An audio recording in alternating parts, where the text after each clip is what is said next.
Susie and a thin man found me in the park. I was walking slowly around the pond, making the bones in my nose tickle by hooting.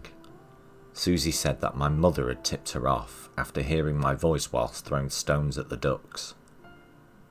I'd been there a day and a half. It's because of my job, I explained, batch testing new age CDs. But Hal said he didn't hire you in the end, she said. That would explain why he hasn't paid me. The thin man with Susie coughed up a small laugh and spat it onto the ground. You'd better come to dinner on Saturday, Susie said. Clive will be there too. She squeezed the man's arm. Clive is the suicide journalist. He was ghostly pale with black hair and a sad wit in his eyes. I'd say he looked like John Cusack, if I could remember who the hell John Cusack was. As he gazed moodily at the pond, Susie explained that Clive had announced in his weekly column that he had 6 months to live. On April the 15th, he would be committing suicide, and until then he would write about how it felt to be staring death in the face. Clive took out a notebook and muttered something about the blackness of a moorhen. Do you know what month it is now? She asked. I thought it might be Martober. Susie dabbed a damn pie and said that the suicide column was the saddest, funniest, most tragic and uplifting thing she'd ever read. He has 12 weeks to go. I looked across the pond and started honking again. Susie turned to collect Clive, who was puffing on 3 cigarettes and smirking at his notes. 8 or late with a good excuse, she crooned, and popped a sweet in my mouth. I arrived well after dark. A smart woman opened the door. I couldn't afford a bottle of wine, I said, so I've drawn one on a piece of cardboard. I had prepared for the party by eating half a jar of instant coffee I'd found in the bins at Sainsbury's. She took my cardboard and said, That's brilliant, could I use you in a programme? When I asked her what sort of programme, she said, I could make a whole series about the things people bring to parties. What do you do? I said, thinking of the window at Dixon's. My name's Hosanna Bell. I work in the warm arts. We stepped past Susie's yachting gear and into the dining room. 7 people sat noisily around the large bowl of oysters, but Susie wasn't a single one of them. I thought I was at the wrong party until they explained that the whole point was to be late, but with a good excuse. Why are you late? They asked. I said I'd had no money for a bottle of wine, and the homeless bloke at the tube station who normally subs me a couple of quid because he says I look worse off than his dog was being mugged when I asked him this time and hadn't given me a penny. And then I'd got lost whether Susie's house was directly opposite some trees or directly opposite no trees at all. Several conversations had started by the time I got to that bit. Susie arrived to great squeals and kisses. She announced that she had spent the last 3 hours in bestial congress with a junior cabinet minister. Gobs hung open because everybody had thought he was gay, and several of them also knew that he was her half-brother. She wore a grin as big as a harbour. Do you think Clive is still coming? Said a sincere man in glasses, and talk turned at once to his column. Hosanna Bell said she had seen more truth in Clive's writing than the entire works of any writer she could think of. A woman called Emma agreed. I'm still reeling. I don't know whether to weep, laugh, throw up or hug everybody. That's just your protein rush, observed a man called Paddy, pointing to the 17 shells on her plate. Emma touched his leg. Paddy was Clive's editor and he was busy milking the table while mildly deprecating the praise for Clive's column, so people doubled it in protest. He was just declaring that the columns would have to be polished up for the book when Swearing in the hall announced the arrival of Clive. He looked a bit drunk and seemed small with his coat off. He said he was sorry he was late, but actually he didn't give a fuck. Everybody laughed, except Paddy. Susie said, This brilliant man has asked me if you'd all take it easy on the suicide questions tonight, and helped him liberally to buy valves. We nodded, of course, and I asked him if he thought oysters could commit suicide. Susie glared at me. I said I was just wondering if an oyster could make a decision like that. And if so, how would it die? Because it couldn't really hang itself.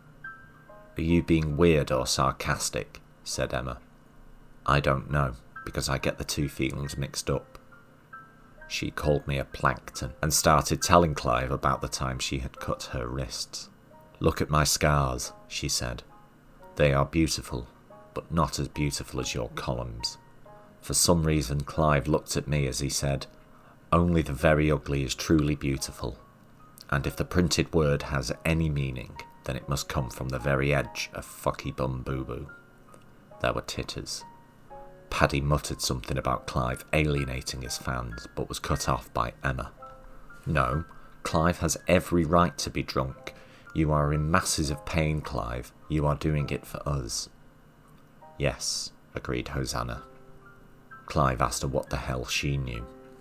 In the warm arts, we're strong on people power, she said. And what you have done in volunteering to take your own life is illuminate the poignant resonance, the self-destructor in all of us. There was a ripple of applause. Clive, who had been sousing his oysters in vodka and setting them alight before hurling them down his throat, now added a cigarette to the turmoil and belched the word bollocks. Paddy banged the table and started telling Clive that if all he could do was get pissed and shove drugs up his bum for the last 12 columns, he would lose all his priceless empathy. This is the finest copy I've ever commissioned, he said, and I'm not having it ruined by some jumped-up little floozy going gold diddums. A man called Stitt said that Paddy was threatening the purity of Clive's columns. If he uses the bottle, that should come through in his work. But he'll end up writing about you lot, said Paddy. Suddenly, all the guests were telling Clive about the time they'd nearly topped themselves. Hosanna Bell described how she'd been suicidal for 6 months after giving birth, until she'd decided to sue her baby for what it had done to her figure. Clive was insulting everyone and writing notes on his cuffs. Losers! Crap attempt, he shouted. I want something that actually works. Someone said hosepipes work. Clive knew a bloke in a garden centre in Maidstone who actually cuts them to length for your particular car. He said the people carrier length hose was the most popular. Wow, said Hosanna Bell, now also scribbling feverishly. So then, Mr. Superstar, Paddy was saying, what is the best way to kill yourself? Clive said that in fact the best way he knew was to buy 200 foot of nylon rope, tie one end around your neck and the other round a lamppost and get in your car and floor the accelerator. He said that's how his uncle had done it. He'd made Clive help him.